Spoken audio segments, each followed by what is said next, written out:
Hey, welcome back to the Weekend Warrior Woodworking Challenge. I'm Dave. So, what do we got this week? Last time I had spoken to you, I told you we were going to do a review, my initial impressions of the Laguna14 bandsaw. So, that's what we're going to do today. We'll take a little close-up look about it.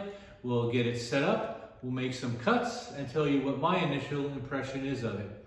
And at the end, I've got something for my subscribers, so stay tuned to the end. So first, come on in.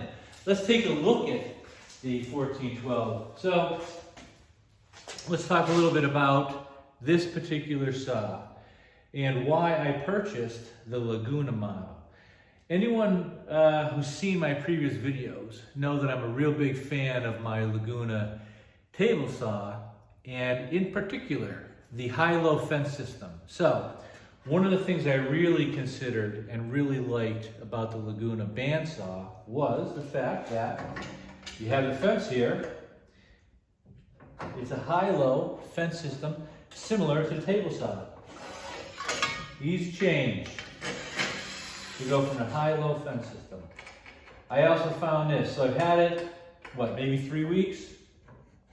I've also found that as I've been using it right now with a 3/4 inch resaw blade, probably about 75% of the time I'm using this, I use this in a low position, just like on a table saw. So this was huge for me. This was one of the big things that brought me to the Laguna model. And I'll say this, when I went to purchase this, there were two other models there. There was the Raycon and there were the Jet. And they were all together. So I got to look at them, check them all out, and decide what I liked the most. And of course, this one had the high-low fence system. I also liked, as I mentioned before about the table saw, looks are something you consider. I considered the look of this. I like it. So that was something I also considered. It's got the dual windows here, right? So you have the window over here on this side, so you can check the blade and how it's riding along the wheels, and the wheels are cast iron. It's got the window in the front, so you can check the blade tensioning, which is another feature that I really like about it. It was also had a good footprint. And what I mean about a good footprint is I liked the base, because if you take a look down here, you can see I put it on this Bora mobile rack. In other words, this Bora rack came with just the four corners.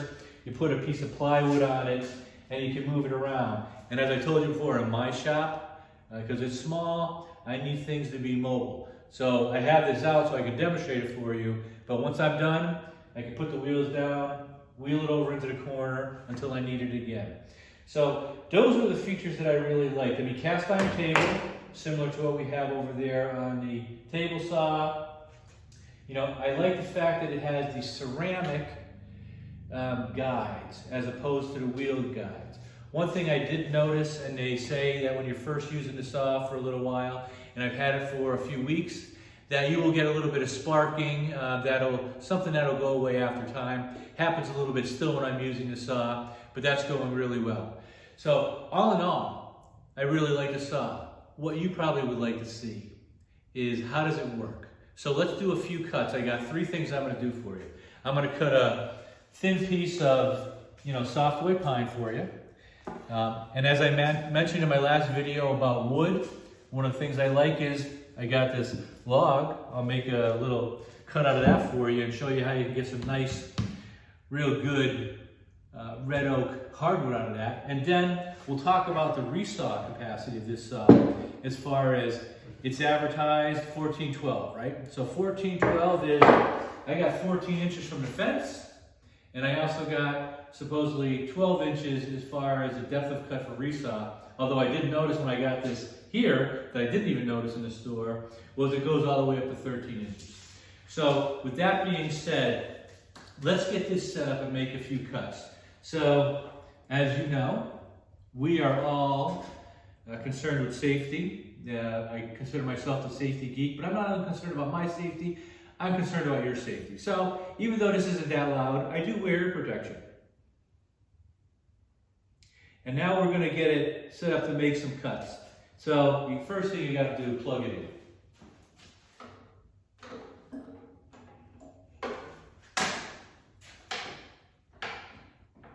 And another feature I liked about this bandsaw, I'll tell you now, is the tensioning lever. So I had come out here earlier and used it, so I didn't detension it. But this takes the tension off the blade, which is really good. So when I'm done using it, I used it about 15 minutes ago. When I'm done using it for a day, I take the tension off the blade, helps save the blade.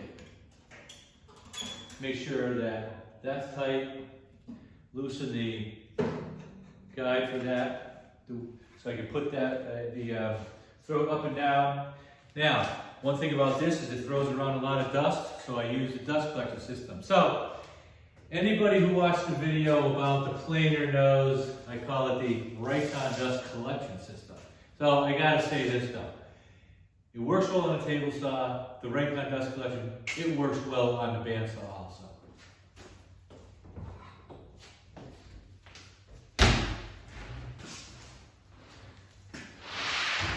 Easy to hook up. So, let's make our first cut with this. Saw's all set up, ready to go. What I like about the low fence is I can bring the low fence over to the table. Move that over. And before we make our first cut, I like to wear my eye protection. And I hope you would use your eye protection also. So, we'll bring it over, we'll make a cut, get the fence set up. That'll go about halfway through. And then I like to bring this down.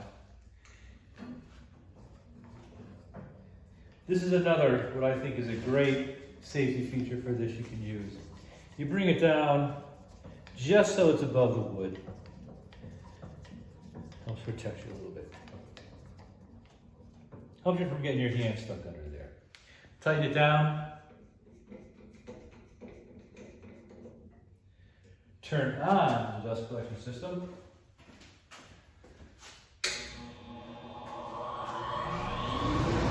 Turn on. Let it get up to full speed.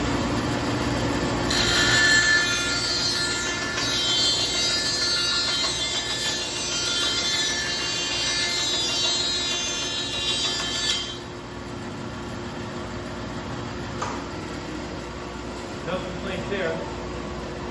Nice smooth cut.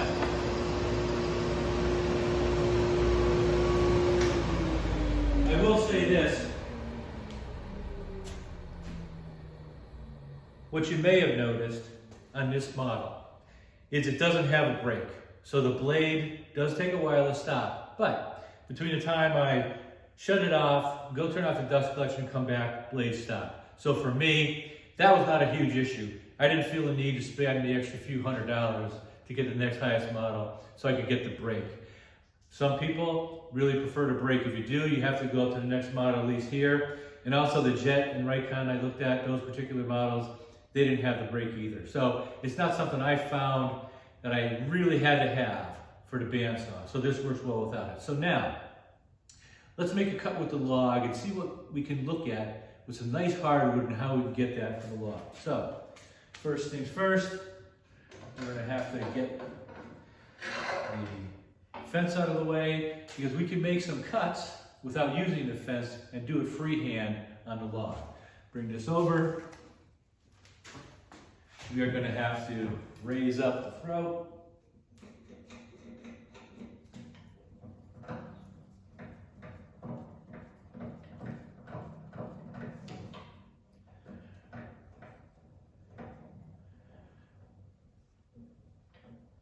There we go. Tighten it down. Let's turn on the dust collection system. Try not to bump into the table saw.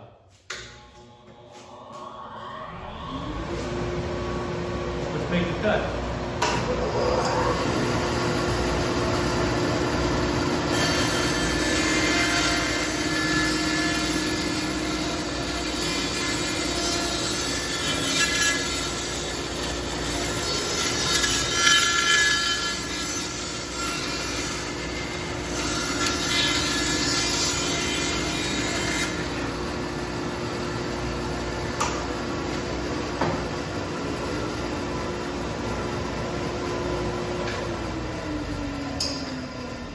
So, check out what we get from that.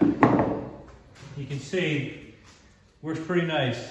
We're gonna be able to get some nice pieces of hardwood out of here. We can make ourselves some nice small boxes out of this, cut some nice dovetails in it, put a finish on that. It's gonna look really good. Last cut I'm gonna make for you. Let's see how we can do with the resaw capacity for this. We're gonna have to bring it up. This is 12 inches wide. See if we can get a nice, relatively thin shaving off of this. It's not straight, it's bowed a little bit, but I think you'll be able to get the gist of it, what we can do with this. So now, this is where the fence system comes in. Nice, easy, quick change. Get it to a high position.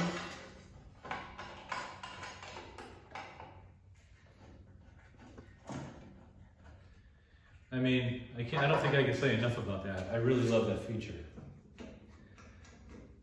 Loosen the throat. We're gonna bring it up.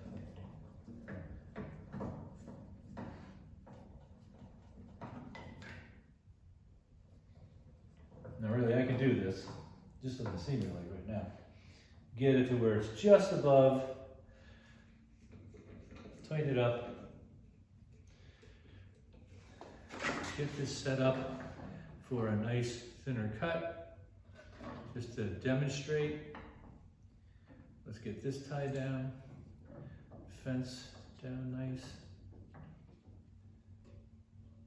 That should do. Let's turn on the dust collection system. Put on the eye protection. Let's give it a shot.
Okay, I think you can see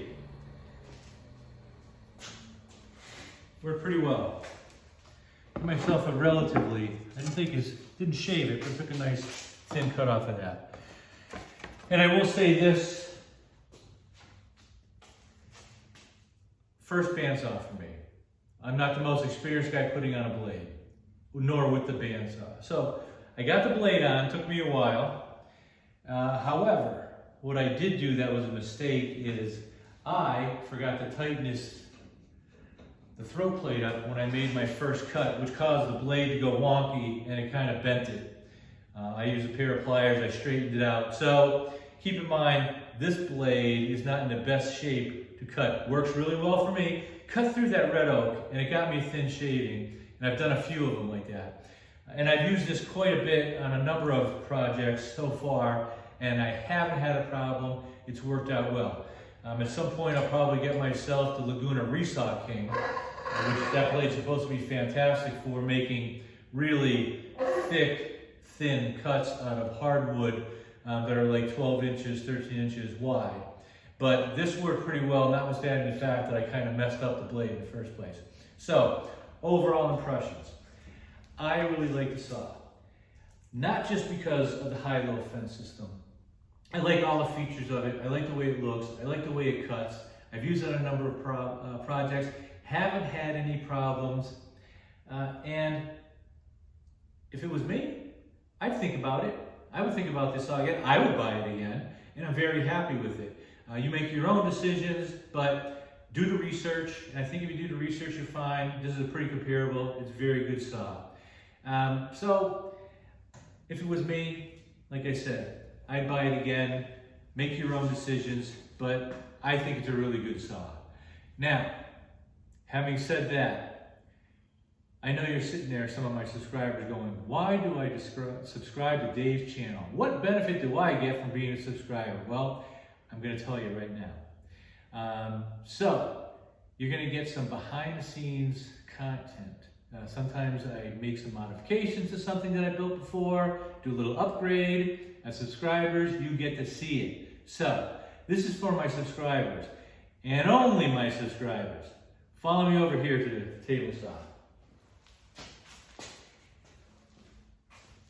You were around when I did the table saw knot build. Remember, I was supposed to do the big table saw build where you ended up getting to see the table saw sled, but you didn't get to see the build. Hopefully that'll come in the future.